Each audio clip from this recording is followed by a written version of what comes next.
नमस्कार, India news के digital platform पर बहुत स्वागत, अभिनंदन आपका। मैं हूं आपके साथ निकिता। राजा रघुवंशी हत्याकांड।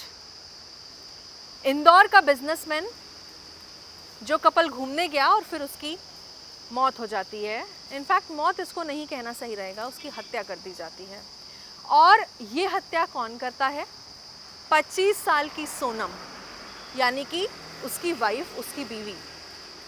25 साल के सोनम, जिसका फेस इतना इनोसेंट है कि कोई ख्वाब में भी नहीं सोच सकता कि सोनम के हाथ अपने पति के खून से रंग जाएंगे, वो ये कांड करती है और उसके बाद तमाम राज्य की पुलिस को चकमा देती है।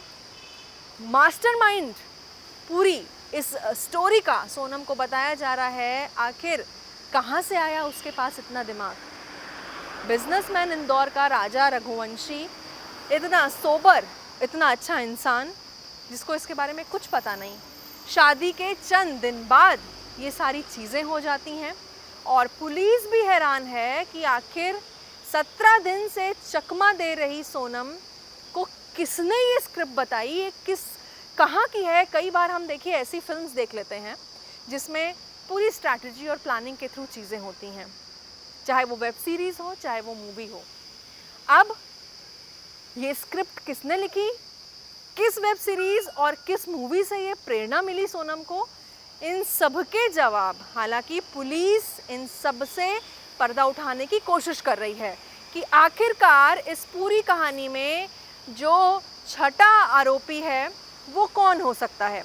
साथ ही आपको बता दूं कि शिलोंग की जो पुलिस है उसकी रिमांड की साजिश की कहीं ना कहीं अब जो परतें हैं वो उधड़ रही हैं। साथ ही इसके बावजूद इस हत्याकांड के पीछे, जिस तरह से मैंने अभी बताया, कि छठे किरदार का रहस्य अभी भी बरकरार है। इतने दिन के बाद, जहां पर राजा की माँ, राजा के परिवार का रो रो के बुरा हाल है कि आखिर उनके बच्चे के साथ इतनी बेरहमी से उसको क्यों मौत के घाट उतार दिया गया, वहीं पर अभी छठे किरदार की तफ्तीश चल रही है। पुलिस इस से पर्दा हटाने की कोशिश कर रही है।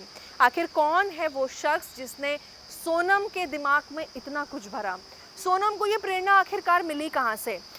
सोनम इस खौफनाक जो हादसे को अंजाम दिया है, उसकी स्क्रिप्ट कहाँ से लिखी, उसकी स्क्रिप्ट ने किसने मदद की? साथ ही क्या ये साजिश है? किसी वेब सीरीज से सोनम को प्रेरणा मिली, किसी मूवी से देख करके प्रेरणा मिली? ये फिलहाल तमाम सवाल हैं जिस पे पर्दा उठाने की कोशिश की जा रही है। हालांकि अब सोनम सलाखों के पीछे हैं, पुलिस कस्टडी में है, पुलिस लगातार सवाल पूछ रही है, लेकिन इन सब के बीच में छठा किलर से भी पर्दा उठाने की कोशिश कर रही है कि आखिर ये छठा मर्डरर कौन है, छठा किरदार इस पूरी कहानी में, इस पूरी पिक्चर में कौन है। अब इन रहस्यों से कहीं ना कहीं शिलोंग की पुलिस पर्दा उठाने की कोशिश कर रही है। वहीं मिडिल क्लास घराने से ताल्लुक़ रखने वाली सोनम की अगर मैं बात करूँ तो बचपन से ही वो एक एवरेज स्टूडेंट रही थी। कोई बहुत इंटेलिजेंट भी नहीं थी, बिलो एवरेज भी नहीं थी, एक मध्यम वर्गीय, एक एवरेज स्टूडेंट रही थी और किताब से ज़्यादा उनको और किसी चीज़ से रिश्ता नहीं था।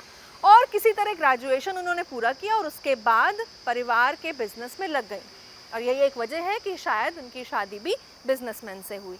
तो नटशेल अगर मैं आपको समझाने की बात करूं कि बहुत हैरत अंगेज़ करने वाली ये पूरी वारदात थी, ये पूरी चर्चा रही। 17 दिन तक आखिर सोनम कहाँ थी, उसके दिमाग में क्या चल रहा था, किसने स्क्रिप्ट लिखी, कहाँ से इंस्पिरेशन मिली, छठा किरदार कौन है, इन तमाम चीज़ों की तफ्तीश पुलिस कर रही है, पर्दा उठाने की कोशिश कर रही है। नई नई कहानियाँ सोनम भी इस पूरी पिक्चर में ला रही है, लेकिन पुलिस पे पूरा भरोसा भी है कि जो सच है वो सामने आकर के रहेगा और उसके बाद क्या कुछ होना है सोनम का, वो फ़िलहाल आने वाला वक्त तय करेगा। लेकिन हम इस केस की डिटेल आपसे लगातार साझा करते रहेंगे।